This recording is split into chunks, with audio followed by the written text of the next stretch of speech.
Assalamualaikum warahmatullahi wabarakatuh. Salam sejahtera bagi kita semua. Terima kasih telah menyempatkan diri untuk hadir dalam persentase tugas kuliah dasar-dasar jurnalistik.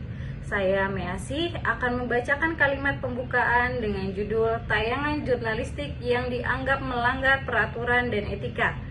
Video ini dibuat untuk memenuhi UTS mata kuliah jurnalistik di Universitas Cyber Asia. Kita semua pasti setuju bahwa jurnalisme adalah profesi yang dianggap penting dalam masyarakat. Karena jurnalisme bertanggung jawab untuk menyampaikan informasi yang benar dan objektif kepada masyarakat. Namun tidak jarang kita temukan tayangan jurnalistik yang dianggap melanggar aturan dan etika yang dapat menyebabkan kerusakan reputasi profesi jurnalisme dan menimbulkan kerugian bagi masyarakat. Dalam presentase ini, kita semua membahas tayangan jurnalistik yang dianggap melanggar peraturan dan etika, serta upaya-upaya yang dapat dilakukan untuk menghindari terjadinya hal tersebut.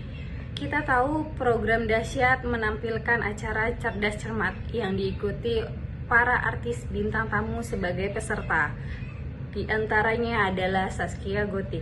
Pembawa acara bertanya pada Zaskia tentang tanggal berapa Hari Proklamasi Indonesia terjadi. Namun, Zaskia memberikan jawaban yang tidak tepat dan dianggap menghina Pancasila. Ia menjawab dengan santai bahwa Hari Proklamasi terjadi setelah azan subuh. Seolah-olah ia menganggap rendah Hari Proklamasi dengan menjadikan sebagai candaan.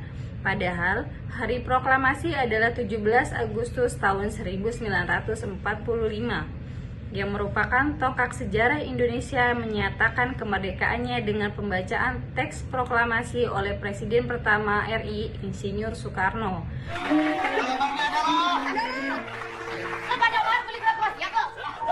Lu nulis tangan apa nulis apa tuh? Setelah azan subuh. Nah, itu benar yang kita sebutin tangan itu. Tangannya. Tanggal berapa itu sudah ada kan? Diam. Bego ya, bego di piala. Tanggal berapa? 32 Agustus mana ada? Tidak hanya itu, Zaskia bahkan menambahkan bahwa jika jawabannya salah, maka jawaban yang benar dari pertanyaan kapan Hari Proklamasi adalah pada tanggal 32 Agustus. Seakan tidak menyadari kesalahannya, Zaskia kembali melakukan kesalahan ketika pembawa acara bertanya apa lambang dari kelima Pancasila. Tanpa ragu, Zaskia menjawab dengan candaan, menyatakan bahwa lambang dari Pancasila kelima adalah bebek nungging. Padahal jawaban benar adalah padi dan kapas. Aduh, lama nih. Pancasila sila kelima. Oke. Apa? Padi dan kapas. Padi dan kapas. Jupe. Padi dan Padi dan kapas. kapas. Bebek nungging. Berikutnya nomor 6. Nomor 6. Ada ya? Nomor 6. Ya, konsentrasi Adi. Jawaban-jawaban yang disampaikan Zaskia dinilai menghina dan merendahkan kehormatan lambang negara serta melecehkan sejarah perjuangan bangsa Indonesia. Selain itu, tindakan ini juga dikategorikan sebagai pelanggaran atas norma kesopanan, perlindungan anak-anak dan remaja. Selain itu, tindakan ini juga dikategorikan sebagai pelanggaran atas norma kesopanan, perlindungan anak-anak dan remaja, penggolongan program siaran serta penghormatan terhadap lambang negara. Komisi Penyiaran Indonesia atau KPI Pusat telah mengeluarkan surat teguran kepada program tersebut karena dianggap melanggar pedoman perilaku penyiaran Komisi Penyiaran Indonesia tahun 2012 yang mencakup pasal 9, pasal 14, pasal 21 ayat 1 dan pasal 37 serta standar program siaran Komisi Penyiaran Indonesia tahun 2012 yang mencakup pasal 9 ayat 2, pasal 15 ayat 1, pasal 37 ayat 4 huruf A dan pasal 54 ayat 1.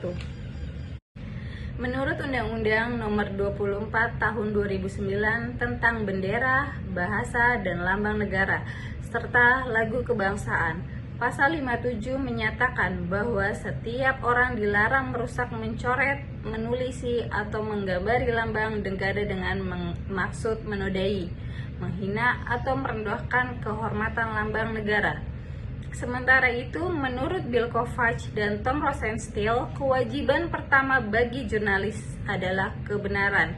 Menurut buku jurnalistik Kemahiran Berbahasa Produktif tahun 2002, karya Lisa Septia Dewi PR Ginting, kebenaran dalam elemen jurnalisme tidak hanya menekankan pentingnya akurasi, tetapi juga merupakan bentuk kebenaran praktis dan fungsional, sehingga masyarakat bisa mendapatkan informasi yang mereka butuhkan.